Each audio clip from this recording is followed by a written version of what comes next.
What is going on, guys? Welcome back to the channel, and today we are diving into an emulation machine. I have been really fascinated by these. They're all over TikTok and all over Amazon, but essentially they're these devices that contain like 30,000 games with emulators built in. I don't understand the legality of these things whatsoever, but I picked one up, and I actually got this one from Walmart, and the reason I bought it is I've been fucking addicted to my arcade machines, if you've been around the channel recently. And this is a arcade control pad with 30,000 games built in. So I thought this was super cool. So I bought this with the intention that if it actually works decent, I'm going to build a full-size arcade cabinet around this machine, and then I'll just never have to buy another arcade machine again. Do I expect that this is going to be that high quality? I don't know, but I have a feeling it's going to be similar to the arcade one-up machines that I have. But without further ado, let's stop talking shit. Let's get into it here. So this is how it came packaged in a big old box. So they put bubble wrap around it, which I appreciate, but I'm going to go ahead and dive right in here. I will leave the listing, the Walmart listing, in the description if you guys want to pick this up after we talk about it. I don't have it open in front of me right now, so I can't give you the details, but it'll all be down there if you want it. I think this was $125, which is much cheaper than the arcade one-up machines. So I don't know, but arcade one-up machines control pads are notoriously pretty low quality. I have a feeling this is probably going to be just the exact same as an arcade one-up machine control pad, but with more games. Then obviously it just depends on how the emulators run on here to be able to determine whether or not it's worth going through the effort of building a machine around it. But that's fine, we'll figure it out. So here it is, very plain box. Like, there's no labels on this as far as the brand. I believe it's a Pandora machine, but you guys will know that before me. I'll put the listing up. All right, let's go ahead and open it. Just little pop tabs on the side here.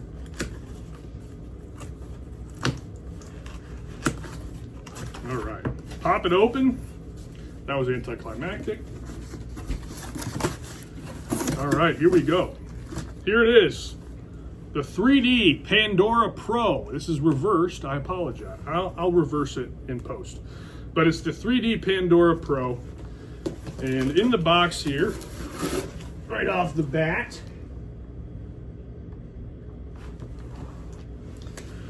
we have an HDMI cable. We have our two joysticks. And I mean, these are identical to my Pac-Man machine's joysticks. So if I can tolerate that, I might be able to tolerate this. So got two joysticks there we're gonna have to screw on. A spare button. Ooh, that's actually decent. That's actually pretty clicky compared to what I've got. So that's got me kind of pumped. I got two spare buttons potentially. Set those to the side. A VGA cable. And a USB cable. A couple of these things I don't need. After sale service card for Regis Joy, or whatever the hell it's called, Regis Joy. And let's go ahead and see this bad boy. So I bought the Pac-Man one, as you can see there. I bought the Pac-Man one. They have like a Street Fighter 5 like board and a bunch of weird stuff that I just didn't want. I loved the design of the Pac-Man. I'm into like old retro stuff right now, so I actually love the design of this thing. Let's go ahead and pop it out. Power cable.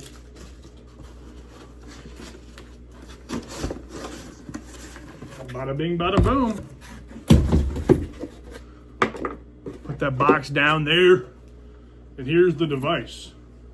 I mean, this is probably 2 times the size of the control pads on the arcade one-up machines. So that's fucking sick. I think the design is super cool. I love the nostalgia. It is dirty though. Like right out of the box, very dirty. So I'm gonna probably try to clean it up a little bit. But yeah, I'm pretty pumped about this, dude. I got joystick hole protectors. Put those on, and then I'll just screw my joysticks in. And then I'll take this upstairs under some better light and give you guys a little bit better look at it. This thing came pretty scuffed. I'm not real happy about that, but I'm not gonna be a dick about it, and like, I'm not gonna be an asshole and send it back just for visual damage. But yeah, this thing is not in the greatest like condition. Actually, interesting. I need a joystick wrench.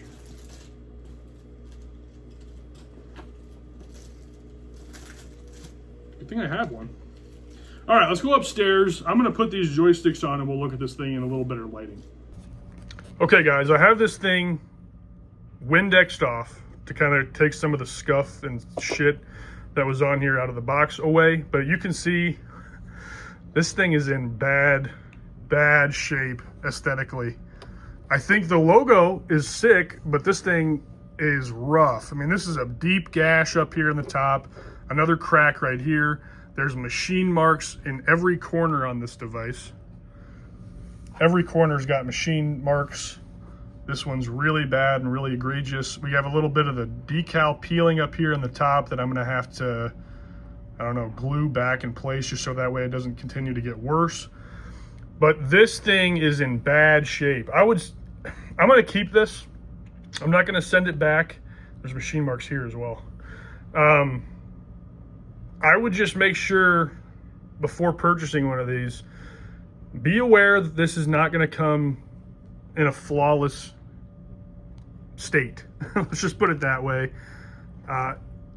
Honestly, under normal circumstances, I would probably send this back. This is rough. The benefit is, at least in my game room down here, almost all the time I have all the overhead lights off. So if I do decide to build a cabinet around this device, it's not going to be crazy obvious. But I mean, that is bad. That's really, really bad and really unfortunate. But yeah, that's a massive negative. So I just wanted to show you guys that. Okay, so you got my complaints over the condition of the device. That's not great. I mean, you get what you pay for. This is only $125, but $125 isn't necessarily chump change. And at the very least, you would expect the surface to be clean. It's not the case. I might be sending this back. I'm not gonna lie to you. But let's go ahead and check out the buttons.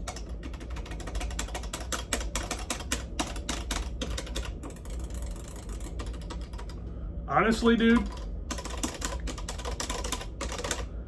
these almost feel more poppy to me than the arcade 1-up machines, which is very intriguing. I feel like the buttons themselves have a lot more pop, a lot more feedback. They ultimately feel better than what comes on the arcade 1-up machines, which says a lot about arcade 1-up, I would say, that those control pads must be manufactured for $20. So I don't know, that's interesting. But yeah, this all feels very good. Feeling doesn't really matter though until we plug it in and see how it performs. So let's go ahead and do that next. This is gonna make me want to pull my hair out looking at this. Yikes. All right, I'm gonna get this hooked up. We'll just keep going with the video and I'll make the determination on what I want to do as we go. Maybe you guys can leave comments below if there's any way you know of to polish this surface. Yikes. All right, let's just fucking continue the video. Okay, this thing's trying to get me to hate it with all of its might, but I'm trying to love it with all of its might, so I don't know exactly what's happening here. The power cord that comes with this thing is kind of short, and I mean really short. So I had to run an extension cord over here because I can't plug this into my retro station, that power cord, without it feeling incredibly stretched. So that really stinks if you don't plan to make a dedicated like area for this device. It's fine for now, and like I said, if it works, I plan on putting it in a cabinet and the power cord won't matter. So let's go ahead and turn the lights off. I want to try to emulate what it's going to look like in here during a normal condition, so I can see if the scuffs on there are enough to send it back about, but let's just fucking move on and see what we think. All right, guys, so we are plugged in.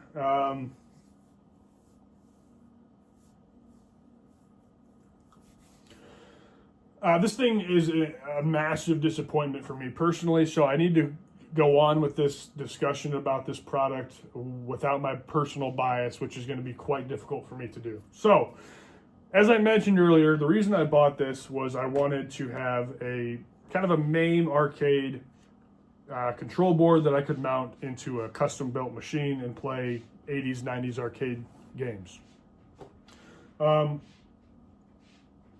I've dug through this a little bit, and I don't believe that they even have 80s and 90s arcade games in here, which is an absolute crime against humanity. So when you go to the menu by hitting the one player button, you get this category menu, which I think is terrible.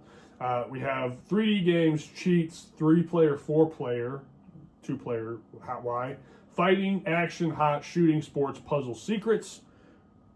Categories are bizarre as all get out. I would have much rather had this be a breakdown of systems instead of this, is what it is. But if we go to the search terms and we look up Donkey Kong, which is classic arcade game, you'll see very quickly that we type in donk, no results. Now that led me down a path of searching for other games like rompers and bubbles and things like that. They're not in here either, but that raises another question. I know that Street Fighter is in this cabinet, right? So I typed in Street Fighter. Street, let's go ahead and hit space. And immediately upon hitting space, all of my results disappear from the side of the screen, which is questionable at best. But then if I go back to the main menu here and I scroll over, you can see right here, Street Space Fighter 2, and there's a bunch of different Street Fighter options on here that you can go in and play. But if I type a space into the search bar, it disappears. So there may be classic arcade games in here, but the search functionality is broken. And if you think I'm going to take my time and go through 3,200 pages of 10 games per page for a total of 32,000 ROMs to pick out the ROMs that I want, you're out of your fucking mind. Thank you very much. So anyways, I had to refocus my brain there because that kind of broke it. So let's go ahead and play some Street Fighter 2. I apologize if the TV is loud, but I'll at least give you some gameplay footage here. And as you can see here, we have Street Fighter 2, Super Street Fighter 2, and there is a credit section down on the bottom right-hand side of the screen. I also will mention that we are not in the correct aspect ratio for my TV, and there is a setting button here that I can hit. Doesn't do anything, apparently. So it doesn't fit on my TV, which is quite interesting. But we'll go ahead and fire up and do a little fight on Super Street Fighter.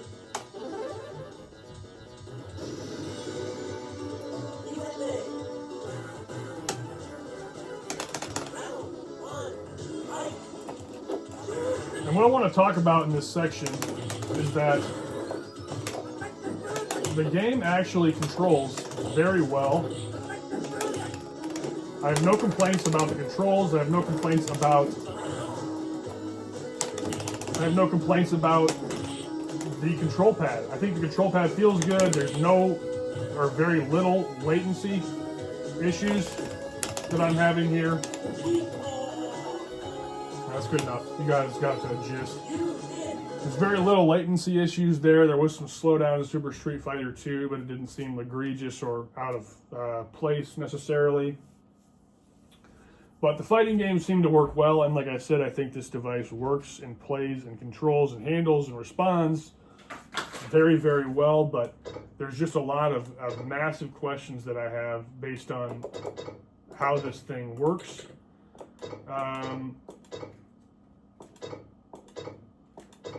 and all of that. Haunted Castle, or Castlevania.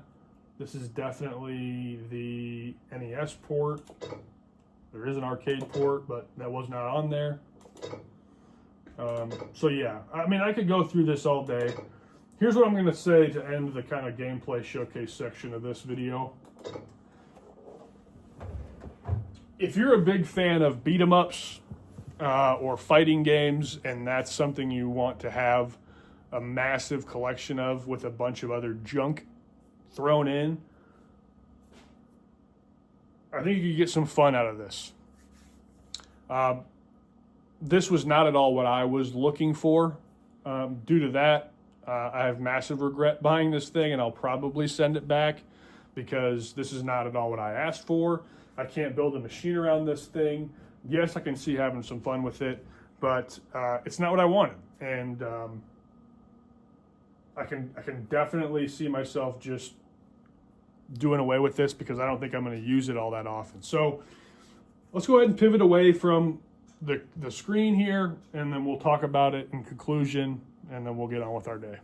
Okay, so we'll wrap this up here. I don't necessarily think the device is bad. I think it's quite responsive. The buttons feel good. They feel better. It feels of a higher quality than my arcade 1-up machines, which is interesting to say the least, but it doesn't give me what I was looking for. I'm specifically looking for 80s and 90s arcade games, and I know that they make a ton of emulation devices that have MAME ROMs in them. Why this specific machine does not is absolutely mind-blowing to me. It is literally the exact structure of an arcade control pad with no arcade games. A ton of fighting games, a ton of beat 'em ups in here. If that's your thing, you will probably get a lot of fun out of this. And I know my buddy Jason is really big into beat 'em ups right now, so maybe I'll just give this to him so he can at least get some use out of it, because I certainly won't. But that's it. So hopefully this helped you make you guys' decision on this. I'm leaving this video more confused than I was when I purchased it to begin with. So I don't know. We'll check out some more of these in the future. Maybe. I kind of feel like I just burned money in my pants right now, to be honest. So who knows? But hope you guys enjoyed this. I do have one more emulation console I want to check out that I got off TikTok 2 years ago that I've never even plugged in. So that thing's been a great waste of money as well. But other than that, that's it for this video. I blabbed on long enough. Hopefully you got some answers. That's all I got. Take care. I love y'all. Fucking see you later.